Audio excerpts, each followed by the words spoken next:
Itong nabili ko na to, lagayan to ng bond paper. Ayan. So, magre-refill tayo. Ito naman yung nabili ko online. So, i-refill natin. Lalagay natin to para syempre hindi madumihan. Alam mo naman, kapag bond paper, dapat malinis yan. So, dahil nagpapa-printing service, nagpapa-print ako dito guys. Ayan. Kaya bumibili ako ng maramihan sa online.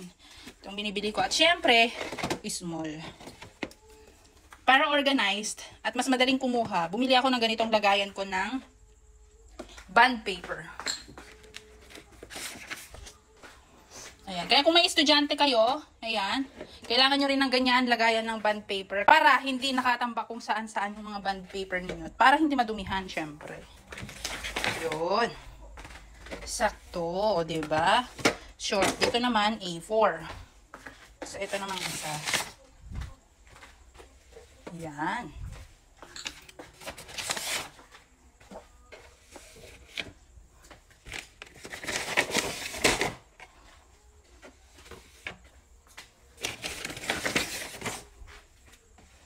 O, diba? Saktong-sakto.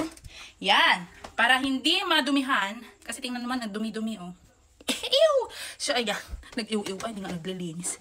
So, ayan. Dito naman ang long, A4, and short. So, kung gusto nyo makabili ng ganyan at magkaroon din ng ganyan, guys, nabili ko lang yun online. Dito sa yellow basket or sa bag. Kung may bag kayo nakikita dito, nandito lang banda yun. I-click nyo na. Dyan kayo bumili. Bye!